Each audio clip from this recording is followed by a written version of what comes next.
Hi viewers, welcome to our channel. ప్రస్తుతం మనతో పాటు ఇమ్మంది రామారావు గారు సీనియర్ జర్నలిస్ట్ ఉన్నారు. వారితో ఒకసారి మాట్లాడదాం. సార్ నమస్కారం సార్. నమస్తే అండి. సార్, ఖజానాలో డబ్బులు లేవు, రాష్ట్ర ఆర్థిక పరిస్థితి చాలా దిగజారంగా ఉంది అని చెప్పేసి చంద్రబాబు నాయుడు గారు సెన్సేషనల్ కామెంట్స్ చేయడం మనం చూస్తున్నాం సార్. మరి నిజంగా రాష్ట్ర ఆర్థిక పరిస్థితి అదే విధంగా ఉందా? మరి ఇప్పుడు ఏ విధంగా డెవలప్మెంట్ మన చంద్రబాబు నాయుడు గారు చేస్తారు? దీని పట్ల మీ రివ్యూ ఏంటి సార్? ఇప్పుడు రాష్ట్ర ఖజానా ఖాళీ అయిందనే విషయం అందరికీ తెలుసు.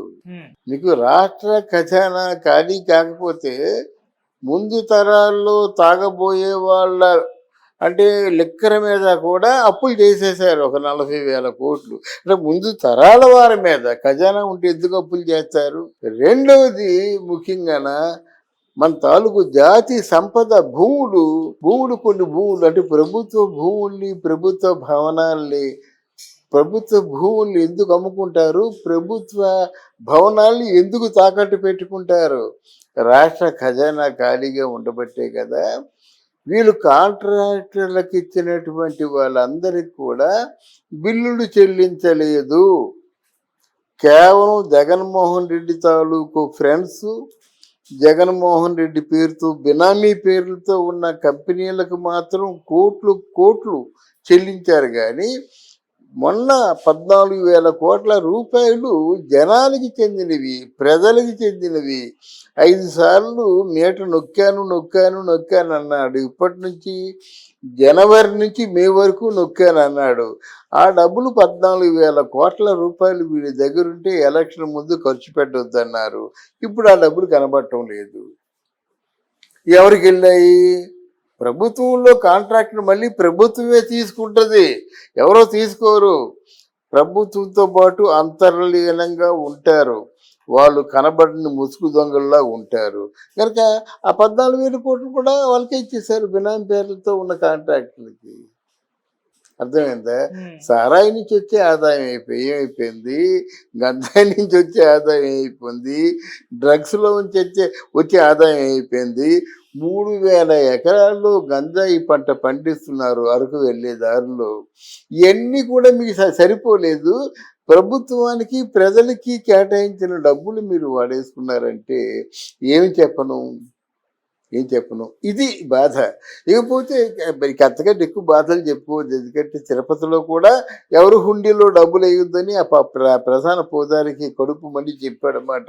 ఇట్లాంటివి ఎన్నో ఉన్నాయి. మీరు వేసే డబ్బులు ప్రభుత్వం పట్టుకెళ్ళిపోతున్నారు ఏ రోజుకి ఆ రోజే అని చెప్పాడు. ఇది ఒక పార్శ్వం. మరి నువ్వు ఉన్నావు కదా, నిలబడతా అన్నావు కదా, మళ్ళీ అందరినీ ఆంధ్రప్రజలందరినీ సుభిక్షంగా ఉండేలాగా చేస్తానన్నావు కదా. దీనికి ఎలాగా నేను మళ్ళీ పరిస్థితులను మార్చాలో, ఎలాగా ప్రజాస్వామ్యాన్ని పరిరక్షించాలో నాకు తెలుసు అని చెప్పావు కదా. మరి నువ్వు చేయాలి కదా. నేను చెప్పలేదు ఆ మాట, నువ్వే చెప్పావు.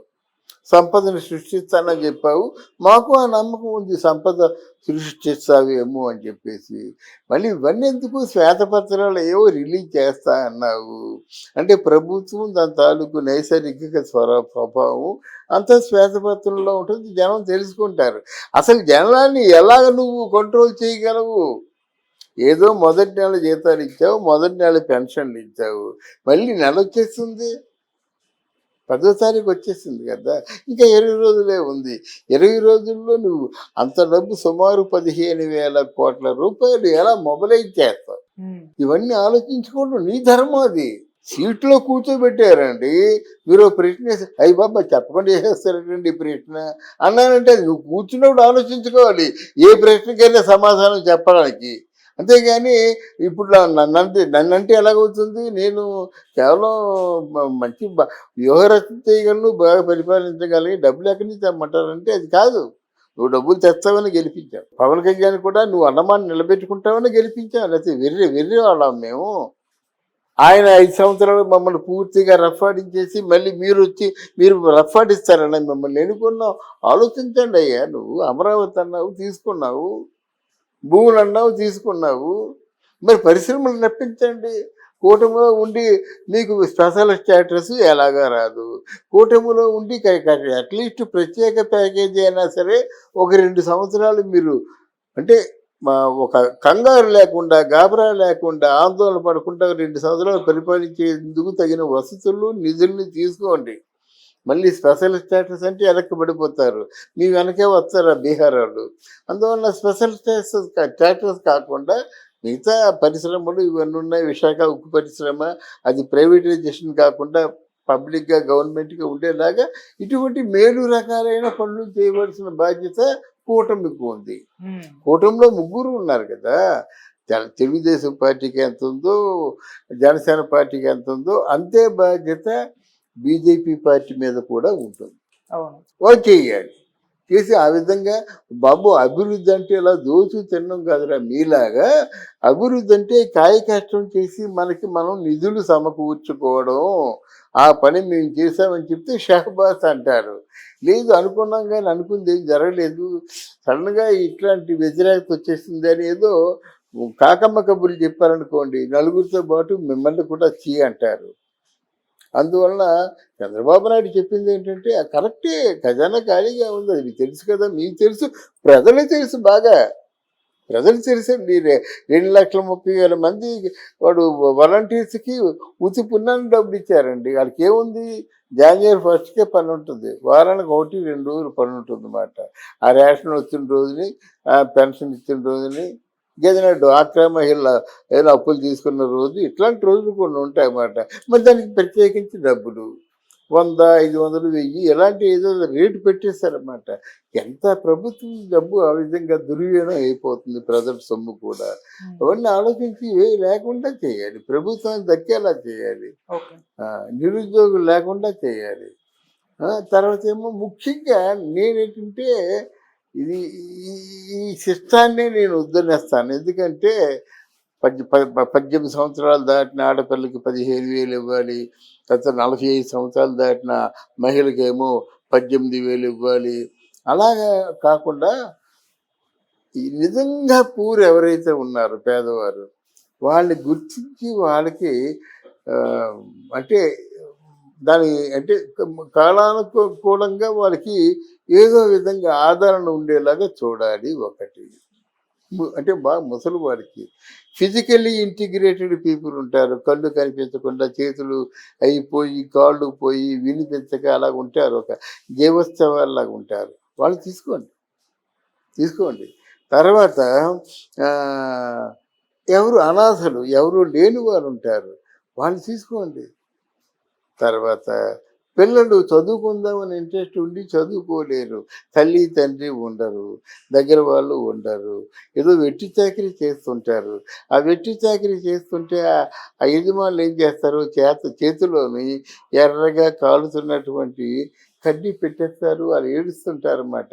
అట్లాంటి అనాథలైన చిన్నపిల్లల్ని చేరదీయాలి. కానీ మన జైళ్ళు ఎలాగైపోయాయో ఈరోజు మనకి ప్రభుత్వం వాళ్ళు అలాగే చేస్తున్నారు అన్నమాట. మీకు ఎందుకండి పెన్షన్లు, బాగా బలంగా ఉన్నారు, ఉద్యోగం చేశారు, మీ పెన్షన్లు ఎందుకు? గ్యాసులు మీరు కొనుగోలుగే శక్తి ఉంది, మీకు గ్యాసులు ఎందుకు? ఇలాగ స్క్రూటినీ చేయాలి. కనుక మనం చెప్పే మాటలు వింటారు. ఈరోజు పవన్ కళ్యాణ్ గారికి ఒక ప్రత్యేకించి ఒక మాట చెప్పాలనుకున్నాను. అన్నా క్యాంటీన్లకి అందరూ కూడా అది అలవాటు పడిపోయారు. అన్నా క్యాంటీన్ ఎందుకు అన్నారంటే ఎన్టీ రామారావు గారు ప్రవేశపెట్టినటువంటి అది ఆ వేదిక గనక అన్నా క్యాంటీన్ అన్నారు. పవన్ కళ్యాణ్ గారు డొక్కా సీతమ్మ క్యాంటీన్లు అని పేరు పెట్టమంటున్నారు. ఇక్కడ 2 ఉన్నాయి, ఇక్కడ 2 అంశాలు ఉన్నాయి. అన్నా క్యాంటీన్లో 5 రూపాయలకి భోజనం పెడతారు. డొక్కా సీతమ్మ డబ్బులు తీసుకోకుండా భోజనం పెట్టాలి.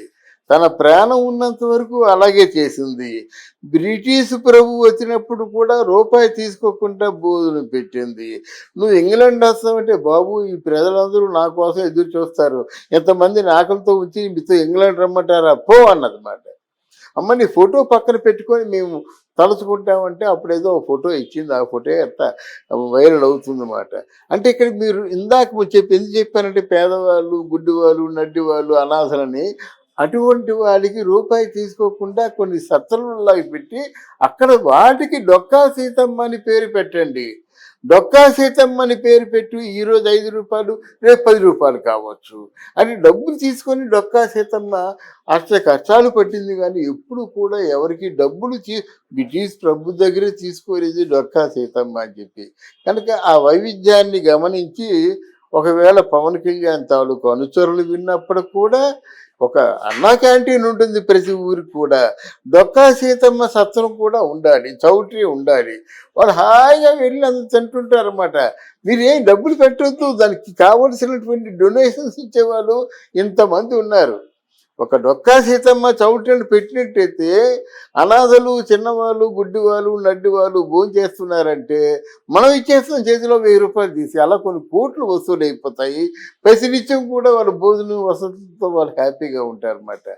ఈ వివరణ పవన్ కళ్యాణ్ గారు గమనించినట్టయితే డబ్బు తీసుకొని ఇచ్చేటువంటి భోజనానికి డొక్కా సీతమ్మ పేరు వద్దు. అలాగే 5 రూపాయలు తీసుకొని పెట్టే భోజనం మాత్రం అన్నా క్యాంటీన్లు పెట్టండి. బట్ అన్నా క్యాంటీన్ అయినా డొక్కా సీతమ్మ సత్రం అయినా సరే ఆకలితో పేద ప్రజల్ని ఉంచొద్దని నా కోరిక. Okay sir, thank you so much. Thank you Babu.